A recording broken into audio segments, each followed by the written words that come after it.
when the bullets were running out, when the enemy was closing in by the thousands. One Australian platoon found a way to win a battle, with no new guns, no tanks, just a soup can. And that small, desperate invention didn't just kill soldiers. It broke an entire Japanese battalion's will to fight. March 30th, 1945. Slater's Knoll, Bougainville. The air wasn't just humid. It was a wet, suffocating blanket, thick with the smell of rotting jungle foliage, damp earth, and a faint, metallic hint of old cordite. In a cramped, muddy weapon pit on the forward slope, Lieutenant John Jack Murphy ran a calloused thumb over the last, smooth cylinder of a standard-issue mine. He didn't need to count. He knew. 14. That was it. 14 proper mines to wire a perimeter that felt 1,000 yards wide. Behind him, in the tangled dark, the 25th Battalion, dug in on this unremarkable lump of earth called Slater's Knoll, held its breath. Intelligence was a chorus of whispers. The Japanese 81st Regiment was coming. Not a probing attack. A full-scale, screaming-in-the-night assault to wipe them off the map. A battalion against a battalion. But the Japanese had the numbers. The fanatical will. The darkness as their ally. And Murphy's sappers had 14 mines. You could feel the pressure like a physical weight. Not just on Murphy, but on every digger staring into the black, listening to the jungle creak and chatter. Their Vickers and Brents were clean, ready, their rifles stacked. But the ground between them and the enemy? It was supposed to be a lethal web, a field of hidden terrors to break up a charge. 14 mines would be a polite warning. A stumble, not a stop. Murphy's gaze left the precious mine, drifting to the trash pit at the rear of the position. A small mound of empty ration tins glinted dully in the fading light. Bully beef cans, soup cans, the debris of men living on scraps at the edge of the world. An idea, born not of genius, but of pure, desperate necessity, began to form. It was absurd. It was almost laughable. But what if you didn't need a factory-perfect casing? What if the explosion itself wasn't the only weapon? What if the terror was in the medium? He called over his lead sapper, Corporal Bill Smokey Dawson. No grand speech. Just a quiet, gritty question, pointing at the trash. Smokey, what if we make our own? The first prototype was hideous. A Monarch soup can, stuffed with a half-pound charge of gelignite scavenged from demolition packs. For shrapnel, they crammed in nails, spare bolts, even jagged pieces of coral rock. The detonator was a simple, brutal plunger mechanism, a wire, a spring, a wooden board. Step on the board, complete the circuit, and the can would do something. No one knew what. The first test, behind the lines, was a revelation. Not a deep thump of a proper mine. This was a sharper, angrier crack, followed by a vicious, whirring cloud of metal and stone shredding the surrounding palm fronds to ribbons. It wasn't cleaner. It was nastier, more personal. A standard mine aimed to destroy a track, kill with concussive force. This thing aimed to mutilate. The laughter from the watching infantry died in their throats. This wasn't a weapon of war. This was something older, more primal. A trap sprung from the very scrap heap of their existence. Murphy looked from the shattered jungle to the pile of tins, then to the worried, determined faces of his men. The order was simple. Start collecting every tin, every nail, every bit of scrap. We're not just holding this knoll. We're going to ring it with a kitchen sink. The race was on, against the clock, against the gathering enemy in the jungle below. Could an army's will to fight be broken not by superior technology, but by the humble soup can? The forward position of the 25th Battalion transformed, overnight, into a grim, surreal workshop. It was no longer just a defensive line. It became a factory floor at the end of the world. The sounds of war preparation were underscored by the persistent, tinny clang-clang-clang of hammers flattening cans, the scrape of files on metal, and the tense, careful silence of men packing high explosives into everyday containers. Lieutenant Murphy and Corporal Dawson were no longer just officers and sappers. They were foremen. They were alchemists, turning trash into terror. Every man became a scavenger. Empty bully beef tins, once tossed aside, were now prized raw material. The battalion's cook, a perpetually grumpy man named Potato Jones, found his refuse pile systematically looted, and instead of complaining, he started pre-cutting the cans. A damaged radio set was stripped not for its valves, but for its handful of tiny screws and shredded wiring. Broken down trucks yielded washers, nuts, bolts, a harvest of hard, jagged shrapnel. The production line was terrifying in its simplicity. Stage 1, a tin, opened at one end only. Stage 2, a central core of gelignite, stable but potent. Stage 3, they fill, a horrific confetti of metal scraps, rocks, and glass. Stage 4, sealing the open end with bitumen or mud, hiding the malignancy within. Finally, the crude but effective plunger detonator, 2 wires, a battery, a spring, and a pressure board. Camouflage was a sprinkle of dirt, a scatter of leaves. Private Danny Lynch, a farmer's son from Queensland, held one finished Bougainville bomb, as they'd started to call them. It was light. It felt cheap, almost insulting. He looked at Murphy, doubt etched on his young face. "Sir, it just feels wrong. Like we're not fighting fair." Murphy took the tin, his own hands stained with grease and explosive compound. "Fair, son." His voice was low, gravelly. "Fair was the last convoy that made it through. Fair is the weight of the artillery shells we don't have. The Japs out there aren't coming for a fair fight. They're coming to overrun us. To kill every last man on this hill." He handed the tin back, his eyes holding Lynch's. "This is our artillery now, and it's going to speak for us." The psychological shift was as critical as the physical invention. The act of creation bred a strange, grim ownership. These weren't impersonal, government-issued weapons. Each kin was a product of a man's hands. His frustration, his fear, his will to survive made manifest in scrap metal. Diggers would etch tiny marks on their cans, a macabre signature. They placed them with the care of gardeners planting deadly seeds, wiring them in clusters, in staggered lines, in front of the wire obstacles they were meant to augment. By April 4th, the perimeter of Slater's Knoll was no longer just defended. It was baited. 14 professional mines marked the known paths. But radiating out from them were over 200 of these homemade abominations, a sprawling, unpredictable field of jagged death hidden beneath a thin skin of jungle soil. Corporal Dawson, running the final check on a line of plungers, stood up and wiped his brow. He looked into the oppressive, silent jungle. The usual animal sounds had ceased. That was the sign. The jungle was holding its breath. He turned to the nearest weapon pit, where men were checking their Bren gun feeds one last time. "All right, lads," he said, his voice carrying a new, hard-won confidence. "The shop's open. Let's see if the customers like the merchandise." In the darkness beyond the wire, the first shadows began to move. The 81st Regiment, confident, disciplined, and utterly unaware that the very ground they were about to cross had been turned against them by the contents of a soup kitchen. April 5th, 1945, 0237 hours. The first warning wasn't a sight. It was a sound. A low, rustling swell, like a tide of leaves washing through the blackness beyond the Australian wire. Then, the sharp, definitive snap of a branch. 100 rifle bolts slid home in their pits on Slater's Knoll. Hearts hammered against ribs. Eyes strained, seeing nothing but shifting pools of deeper dark. Then a whistle, not a single note, but a rising, multi-throated shriek that tore through the humid air, the bonsai charge. Shadows solidified into screaming shapes, boiling out of the jungle edge. The Australian perimeter erupted.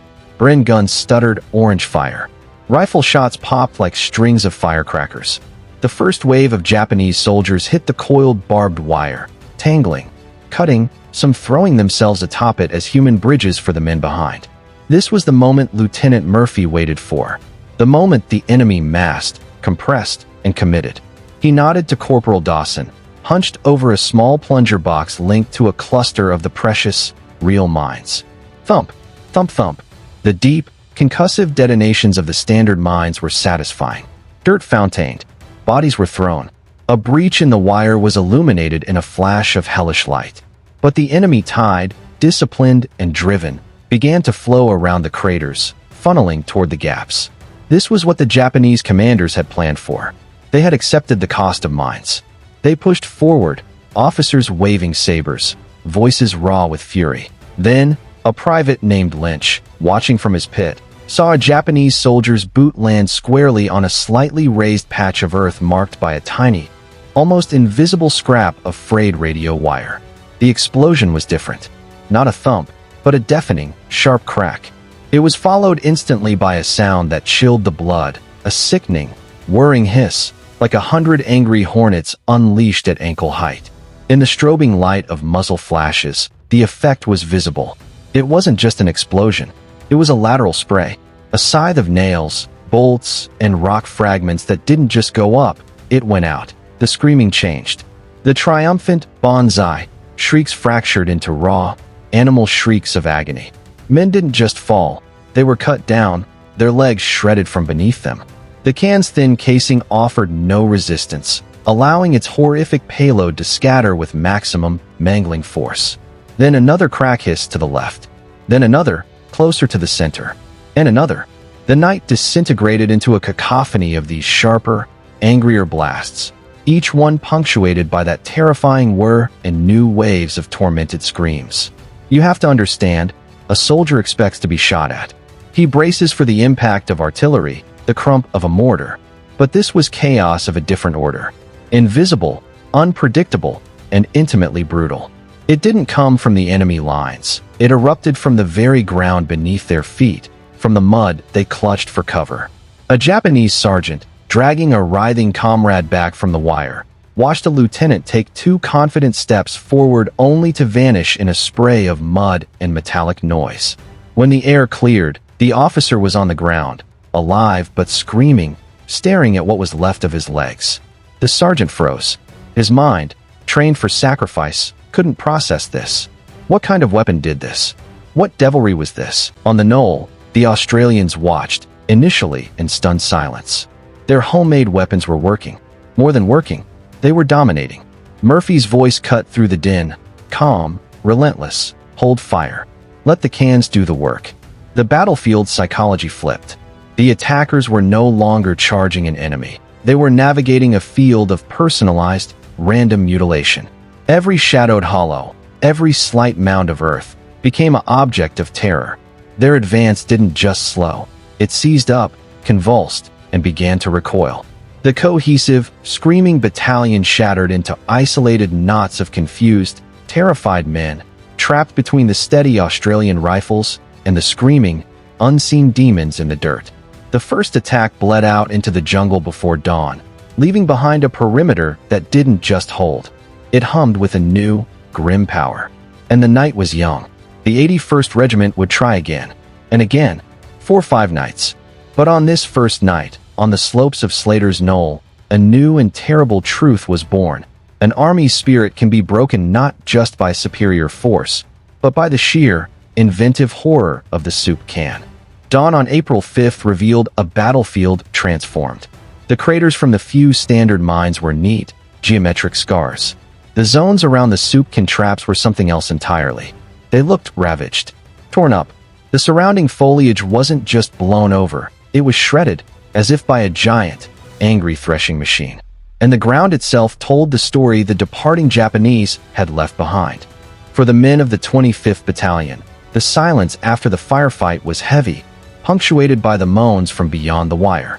Lieutenant Murphy walked the line with Corporal Dawson, not in triumph, but in a state of cold, clinical assessment.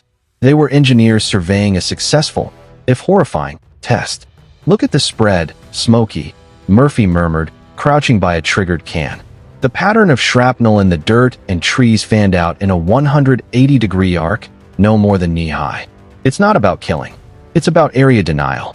It's about making every square foot of this approach a mathematical certainty of pain. That was the revelation. The Soupcan mine was a weapon of psychological calculus. A standard mine might kill 1 man, maybe 2. The Soupcan might only wound 3 or 4.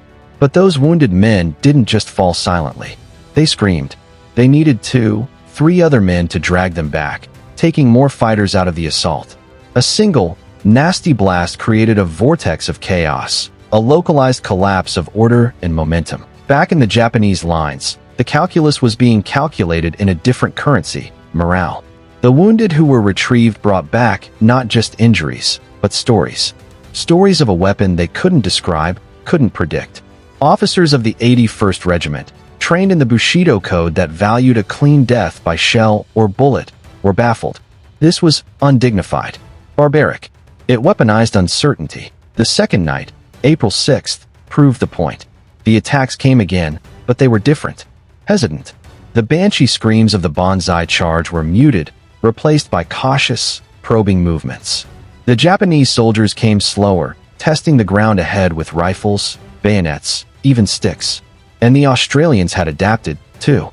Murphy and his sappers had spent the daylight hours not resting, but innovating. They created simple tripwires from fishing line, connecting clusters of cans. They laid daisy chains, where one plunger detonated several cans in sequence. They left obvious, suspicious mounds of dirt as decoys, hiding the real killers flush with the earth a few feet away. The night became a grotesque game of cat and mouse, played with explosives. A Japanese scout would gently prod a decoy mound, his squad holding their breath. Nothing. The collective sigh would be cut short when the man behind him took one step sideways and triggered the Real mine. Crack hiss. More screams. More confusion. Corporal Dawson, listening from his pit, turned to Private Lynch. Hear that? They're not charging. They're tiptoeing. We've got them scared of the dirt, son. Scared of the bloody ground beneath their feet. That was the fracture point. An infantry assault is a thing of momentum, of collective rage and speed. You cannot tiptoe your way through a prepared enemy's kill zone and survive. The relentless, unpredictable crack hiss of the cans didn't just inflict physical casualties. It imposed a paralyzing mental tax. It forced every attacking soldier into a state of hypervigilant, individual survival, the exact opposite of the cohesive, self-sacrificing unit the 81st Regiment prided itself on being. By the gray light of April 7th, a new pattern emerged in the no-man's land. They found Japanese bodies not just in assault lines, but curled behind logs, frozen in postures of terrified caution, far from any Australian bullet. Some had been killed by their own, cut down by officers desperate to restart a stalled charge. The battalion's cohesion wasn't just cracking. It was pulverizing under the weight of a terror they couldn't see, couldn't understand, and couldn't counter.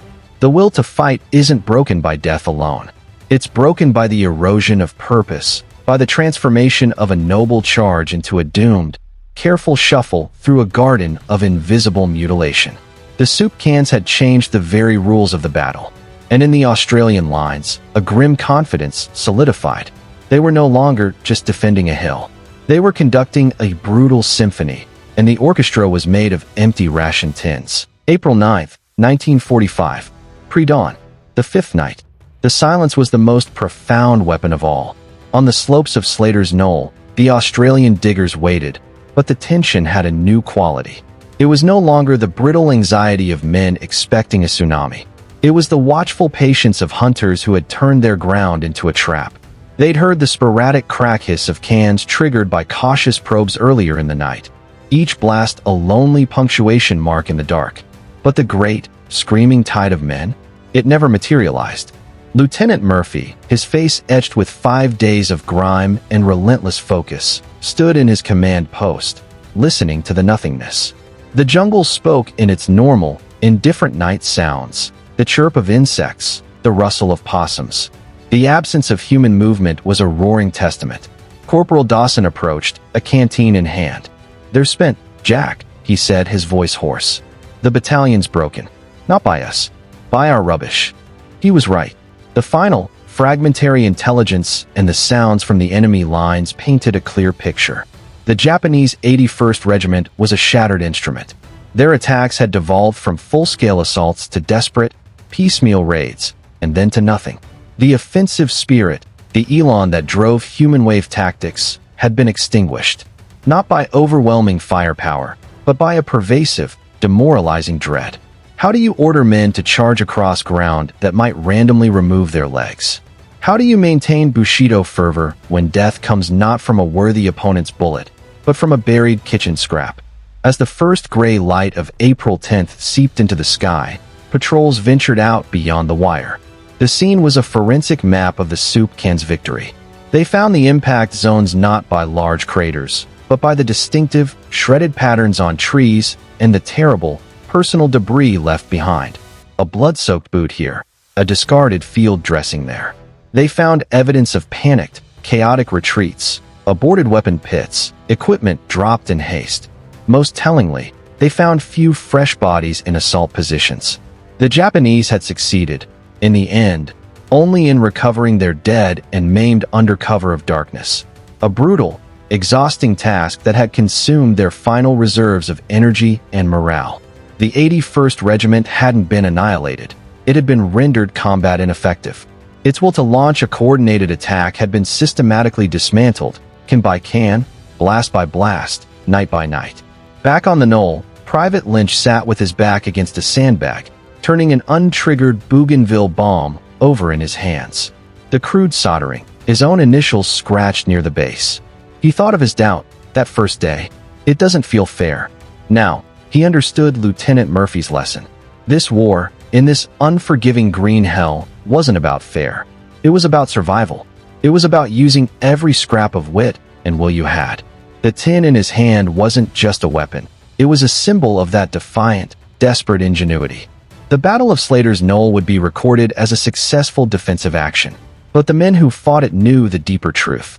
They had witnessed a fundamental shift in the dynamics of infantry combat. They had seen that innovation isn't always born in a laboratory. Sometimes, it's born in a trash pile, forged in desperation, and delivered in the humble, terrifying form of a soup can.